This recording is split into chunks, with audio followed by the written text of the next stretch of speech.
guys. Hello. So as you can see, we're in Nature. a beautiful island of Dominica where we're living now, calling our new home. Yeah, so We had the construction. okay, yeah, we have the construction site. You know, we don't know whose construction site. We're just sitting down on people's property, somewhere on a high hill. It's a nice view up Yeah, here, nice. so we came up here. Little farm and stuff Chill. like that. So we're chilling, and as we were speaking, we decided that we want to talk about some stuff. It's been a while since we put out a video and stuff like that, so we want to talk about some stuff. We're gonna call it Marriage 101, or Young Marriages. Yeah, Young Marriages 101, things that we've learned thus far. So like, we don't have all the answers, of course we don't. Who does? But based on our unique journey, we decided that we want to share some stuff, and hopefully it helps somebody else who's in our situation, who's considering to be in our situation, young, middle age, old, Yep. And so today we want to talk about some of the things that maybe you want to consider before getting into like a marital relation. Before we get into that, guys, marriage is a beautiful thing. Amen. Just want to lay that out Yes, marriage is a beautiful thing. It really is. And we just want to talk about some things that probably you should consider before making such a decision based on our experience. You can agree, disagree, that's fine, but just based on our experience, we want to share some of those things. All right. Okay. Well, somebody's cutting grass, mowing like their a lawn. generator. Oh, it's a generator. All right, that's fine. The show must go on, nonetheless. Right. Alright guys, so the first thing that we want to point out, the First, right. The first thing that we want to point out is ensuring that you have that relationship with the Lord. Alright? Now, once that relationship with the Lord is established, then I'm sorry. Continue. Yeah, sorry. then you will be able to receive that conviction, especially when it comes to making a decision like that, whether that is the Lord's will for your life. Because of course we know that God is always or also interested in our love lives. And you may not know it, but He already have that person assigned to you. True that. It could be the person that you're with right now, or it could be another mister that is out there. Right? So ensure that you have that relationship with the Lord established. And adding to that, sometimes we depend on our relationship so much to the point where we're just like, okay, if God wants me to go in that direction, then He will make this water turn to wine. Alright. Or He will lay that sign right there before me. And sometimes it works like that. Sometimes He show you some red flags in that individual. Red flags. Sorry. In that individual. Sometimes He makes something happen to break up that relationship or to move that relationship into that marriage direction. Other times He don't just show the signs right in front of your face, but He requires you to make that step, to make that first move towards to make that first move towards that direction or that goal that you guys have. And when you make that move, then you will see Him either putting things in place that goal is accomplished in ways that you would have never even think, or He would put something in that path to shut that door. And that is another way that He answers or He lays convictions on us. So that's for the first point. Second point, Mr. Till. Or you want to add anything to that? Yeah, I mean, like for letting God give you that conviction is very vital. I agree with you.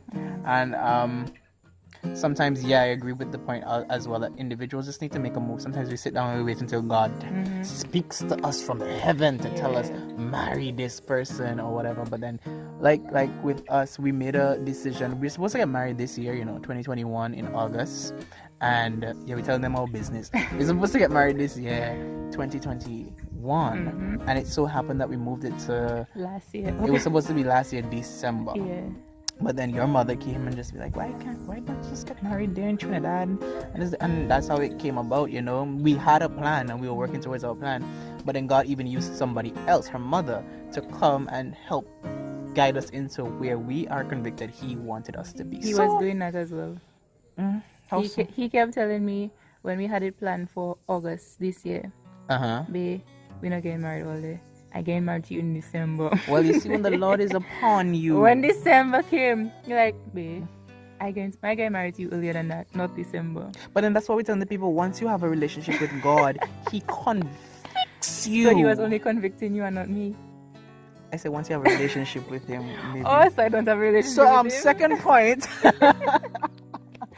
So, second point is seek advice, good, godly counsel from individuals. You know, we tend to think that people in your business or whatever. But what we did is that we sought advice from firstly our parents. We had or have, Lord have mercy, we have the blessing of having godly parents, you know, our mothers, our fathers, right? And we talk to them about it. But as you know, sometimes parents can be a little biased towards their, you know, their children, right? And whatever. So like we had that couple who were married at like over 25 years, and they were just like people who you could look up to. And so then we sought them for counsel. They sat us down and they just helped us to see things that we weren't seeing. Never think that you have all the answers and that you know everything. Don't go to any and anybody though. And don't go to any and anybody, because at the same time, yeah, all of these individuals were godly individuals, but we still had to be able to filter things based on how God was moving and convicting us. So like, don't take everything from everybody. Still allow God to be the supreme one who helps you to make that decision. But still seek the counsel of godly people. Amen. Yeah, that's the second tip I'd say. Amen. What else? Third tip. Yeah, food. The food tip. Food.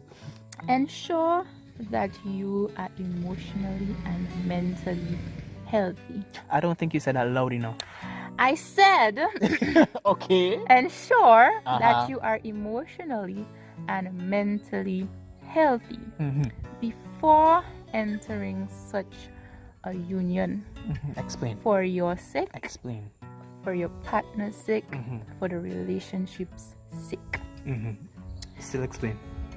I am going to. Patience. Sorry, patience. Right, so the reason why we said that is because all of us have issues. Sometimes we may not want to admit it, but we all have issues. Even if you think you're healthy, you have an issue. Okay? Okay. We all have issues, because I was the same as well, thinking, but I raised up in a healthy family. You know, very loving family, both parents still married. Christocentric background, good, and staunch so, Seventh-day Adventist Christians. And so I always felt like I was one of the healthiest persons mentally, emotionally, you know, until certain situations started to bring out those areas in me that may have been affected, you know, and would have influenced him. And so ensure that you are emotionally and mentally stable in terms of those areas that you know that, or that you are aware of. Do some introspection, okay? Especially if you have that relationship with Christ, trust me, He will reveal them to you. He will reveal them to you, whether it be through interactions with you and your partner, interactions with you and somebody else. Do some introspection and realize those areas in which you need to work on. And also, okay, let me give my personal example here. So more of our business. So about 2 weeks before we got married, I started to get a little bit withdrawn. Withdrawn. From him, from the idea of planning the wedding, from everybody. Breeze. You're hearing the breeze? Hope it's not blowing too hard. Sorry, continue. Right, I heard it. And so it started to affect him, of course, because he didn't know what was going on. I didn't know what was going on. And so it was very frustrating. It was a frustrating period until it took a few days after, one night, we sat down and we were talking, we were speaking, and and he asked me some questions that led me to do some introspection on the spot, right? And it made me realize that it would have been an issue from the past that I would not have dealt with, that would have been brought up at that point in time. And so as I realized it, it led me to arriving at a place of solving it. And that's how I was able to get over that and get back on that same page that I would have been before with him in going through with the wedding. So that almost caused us to cancel the wedding, and God knows what would have happened then. And so that is why that we are given this third point in saying that be mentally and emotionally healthy. Each one of us have our own issues. Like I said, we may not know it, we may feel healthy, but we have issues. You have issues, she has issues, he has issues. We all have issues, you know. So allow God to work through in revealing those issues to you. Do your own self-introspection. If it comes to a place of you going to a psychologist, you don't have to feel any way in going to a psychologist to speak, and you will talk further on that point. Yeah, I mean, I went to see a psychologist, a counselor rather, and it's just because, like, I don't know, like I was feeling unsettled in my spirit about something pertaining to myself. And I'm not saying that's the basis in which you go to talk to a counselor. Sometimes just go and talk to somebody, just for talking sake. But I went and I realized that something was being a burden upon my heart, which was also being a burden to our relationship. I learned about myself because my personality is such that I care in how I carry myself and how people perceive me. And because of that factor in my personality, it was becoming a burden upon our relationship because I wanted us to be a type of way, you know. And as image. I tell you, as at that time a theology major, you're studying to be a pastor, a minister, there's a level of pressure because as a pastor you have to walk a type of way, just a type of way, have a type of spouse or significant other, and all that pressure was on me mentally, and I had to go and deal with it, you know.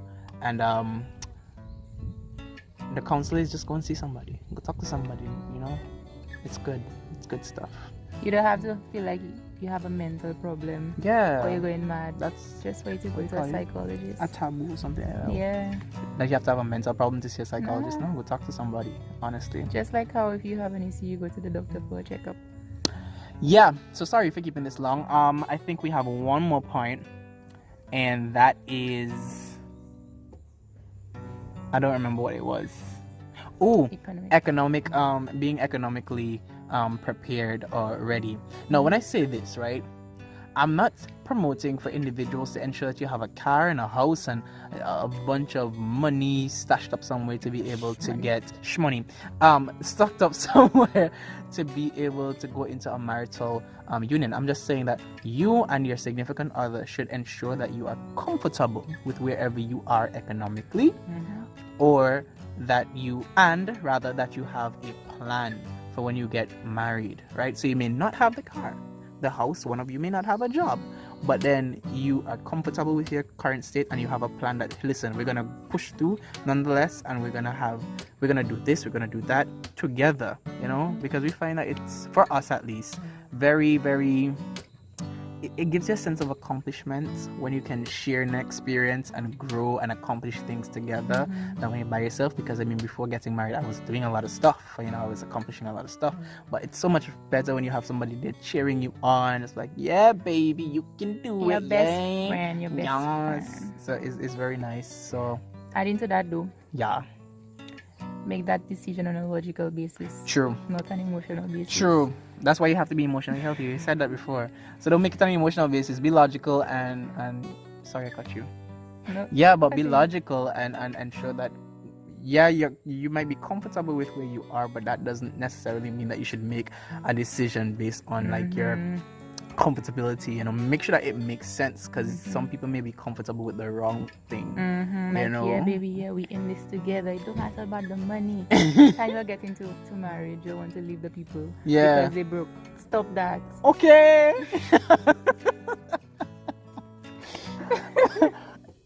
So wait, you wanted to leave me because I broke? I never said that. You wanted to leave me because I broke, because we both broke. That's true. We were both broke at the time. We still broke. Still broke. But we're here for the long run. Yeah. So that's what these rings mean. Don't take it off. Right. So yeah, those are just like our 4 tips. I'm sorry if this was long, as it pertains to if you're thinking about marriage, especially for young people. You know, we were hearing a lot of negative things. But then just know how to filter those things, man. You know, a lot of people Yeah. may have a negative perception of marriage. It's tying you down, it's holding you back. No, like once healthy people get into the marriage with a healthy, godly mindset, it's not holding you back. If anything, it's helping you towards those same goals that you're trying to push. And if it's one thing we realize, not to cut you short, I'm sorry, but Yeah. most of the advice that we would have gotten that had kind of a negative perception on marriage, like, oh gosh, marriage, and you all need to be prepared, and that type of negative vibe, we realized that it would have been due to their own experience, you know. Ooh.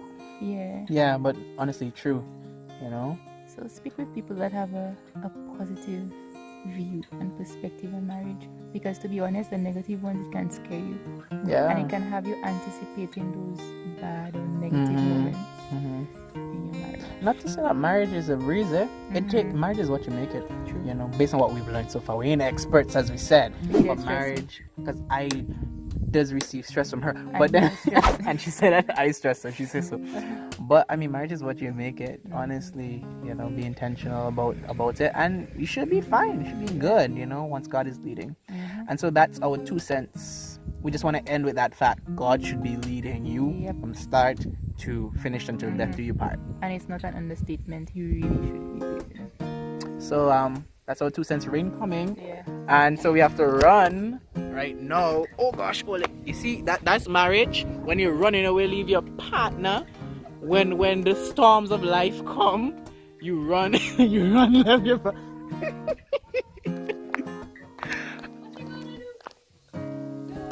So bye guys, and thanks for listening to our 2 cents. Bye. Yeah. Later.